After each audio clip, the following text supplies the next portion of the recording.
Hey guys, and welcome to another episode of Woke by Accident podcast. Today we have a special guest. Today we have Shawn Connors, self proclaimed computer nerd, single father, Christian, LVAD enabled podcaster, podcast producer, content creator, sneakerhead, foodie, and the owner of Connors Studios Digital Media. Shawn hosts and is responsible for a podcast called 757 Renaissance Man and LVAD Talk. And Shawn will join me today to discuss the impact of cardiovascular health on the Black family, and he will also share a bit of his story. Welcome to the show, Shawn. Hey, how you doing? It's good to be here. Good. It's good to have you here, friend. And so we're going to be talking about cardiovascular health.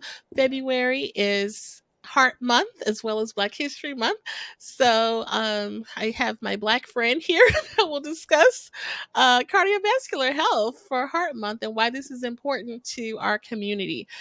This also is a personal issue for me. My father dealt with heart issues, COPD in particular, which stands for chronic obstructive pulmonary disease, before he passed away, along with obesity. Cardiovascular disease is very prominent in the Black community. And so there are a few statistics that I wanted to put out there before we begin our discussion.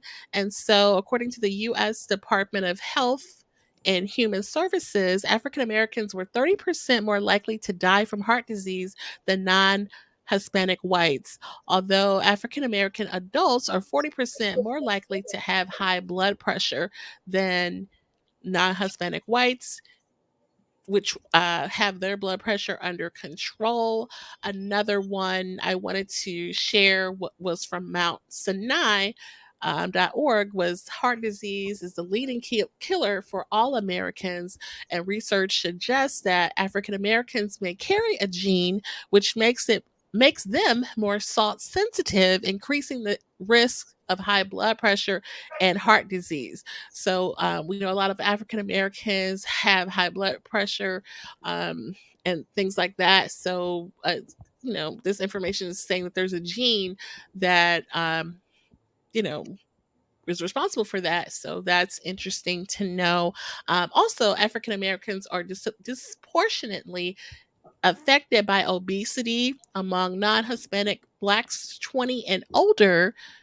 60% of men and 77% of women are overweight or obese. And so, additionally, African Americans are more likely to have diabetes than non Hispanic whites. And the American Heart Association recently issued a scientific statement highlighting the public health burden of cardiovascular disease. Those are some of the things that I want to share. So it's just, being Black has a lot of pressure on it, to say the least. But this is, personal for you for a different reason. And so I wanted to have you share about that. And first, thank you for sharing and being comfortable with us to share your story. No problem. One of the things, though, I feel is related. It goes back further than just modern times and our modern diet. A lot of it goes back to slavery and the foods that we were forced to eat. Mm, Um, that's why I feel a lot of these diseases are prevalent in our communities. mhm. Definitely.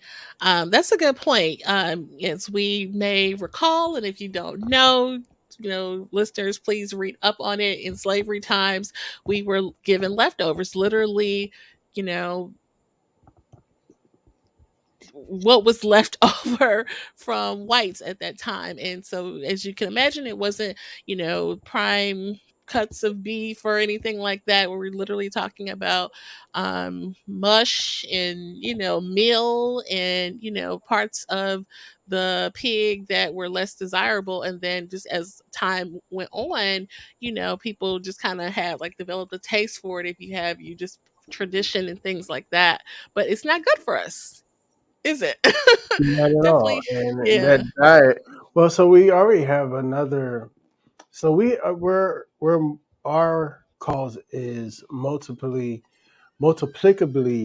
complicated because we already have that bad diet that Americans already are known for having.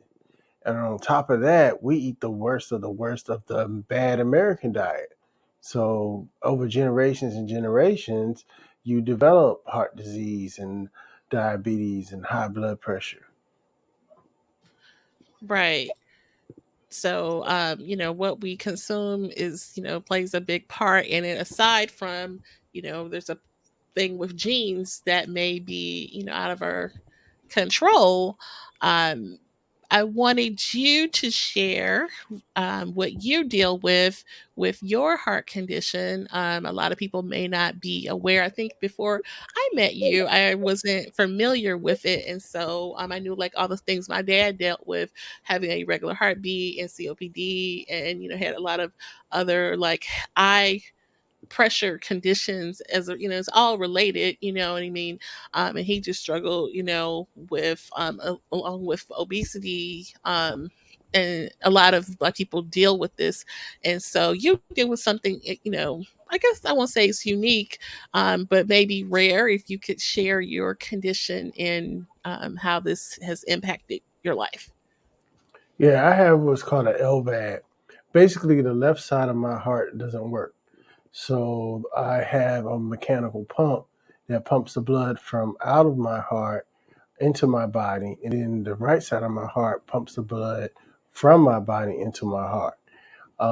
So basically, that's all handled by a machine.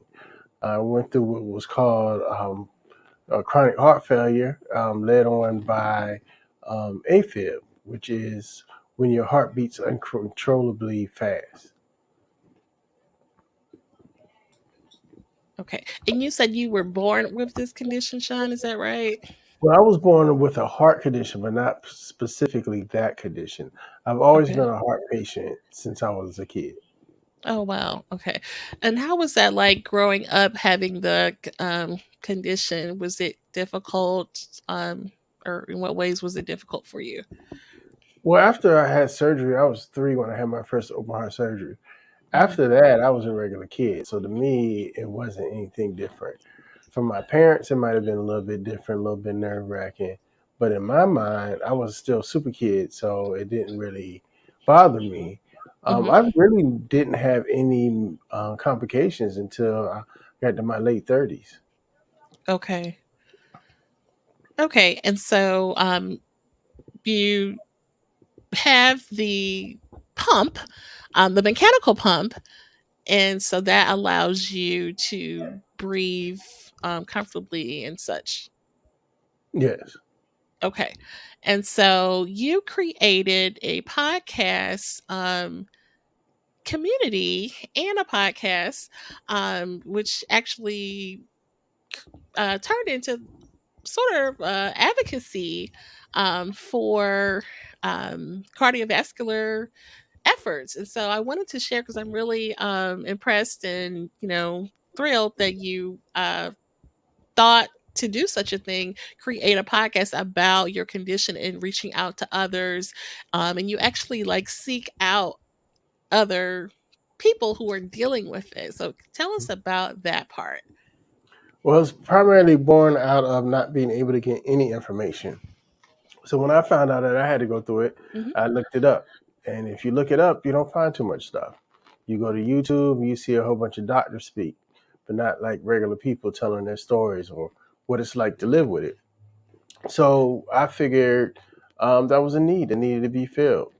Little did I know that by letting people talk and tell their stories, it was therapy for a lot of these people. And it helped not only them, but others with their conditions kind of deal with it. Okay. And now, and I've seen you speak with people from, all races, all over the country. Is this something that is more prevalent in African Americans per se, or just anybody? Or Heart, heart, heart disease is the number one killer in the world, only second only to cancer. So hmm. it affects everybody. I talk to people from all over America, all over Europe, um, you know, everybody. So it doesn't matter. It's not just a racial thing. Now we might suffer from it more disproportionately than others, but yes, it's something that affects everybody. Definitely. We talked about diet and things like that. I'm going to try to pull up your show on my other screen while I'm doing that. What do you think are some of the things that would help combat heart and other cardiovascular um, conditions, or, that impacts the Black community so greatly? Not only the black community, but the American community, the way Mhm. that a lot of this food is marketed to us like it's healthy. Like growing up, you thought a combo meal was a good thing. It was a meal. It got meal in it, but there ain't nothing in there healthy for you. So, True. excuse me. So, I think one of the ways that can help is just the way we market these meals and these foods, and especially the way they market to the kids. And they don't never market anything healthy, or they don't tell you what's healthy, or they don't tell you that, yeah, eat this burger, is good and delicious, but it has so many grams of fat. Right. I don't know about you, but coming Definitely. up, I So, thought a hamburger and fries, that was the side, that was the vegetables. for sure. So we need to incorporate fruits and vegetables into our diet, guys, for sure.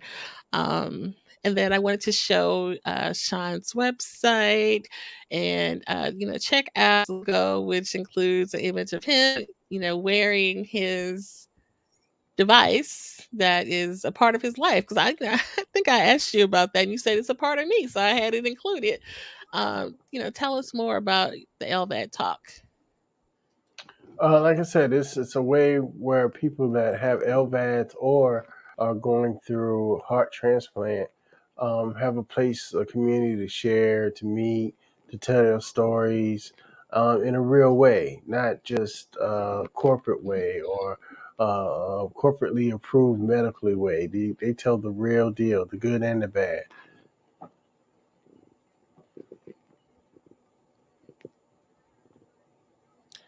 Definitely. I think that's great. And even kids, right? That's awesome. You've spoken with some kids on your show.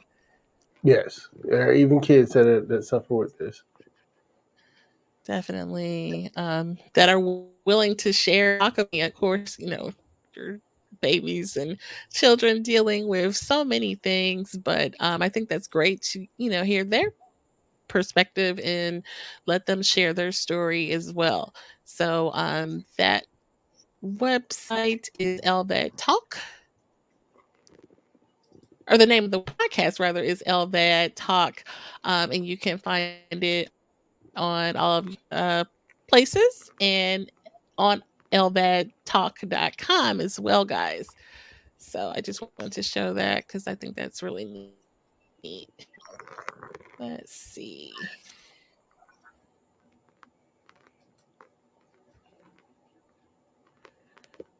Now, Sean, you told me before that you were an ambassador. Is that right? That you do some ambassador work for the organization? For Abbott, they're the company that makes the device that I wear. Yes. Okay. Okay, for sure. Great. So I think that's great that Sean is definitely an advocate for promoting, wellness and health education, which is really important. In addition to, making changes with our diet, education, like you said, a lot of information is not available, and so he sought that out with starting the podcast on the subject. Now, you also host another podcast. Tell us a bit about your other podcast. Yeah, that's my baby. That's the 757 Renaissance Man. Talks about all things 757, which is the Hampton Roads community that raised me. We talk to a lot of movers and shakers, entrepreneurs, entertainers, business people, anybody that's doing anything in the Hampton Roads area, we talk to. That's awesome. And then what would you share as far as with everything you have to deal with your health condition, what motivates you to keep going and do your podcast, and you also have a thriving photography business and passion for that. What are some, with everything you have to deal with, what motivates you to keep going? I got 2 kids, plain and simple. I For keep going sure. for them.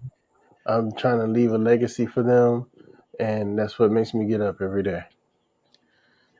Love to hear that. You're definitely setting the stage and creating a great legacy for your family. Love to hear that. Let's conclude with a question from our good friends at Poddex. So I'll ask you, what is one thing? Oh, hang on, I don't like that one.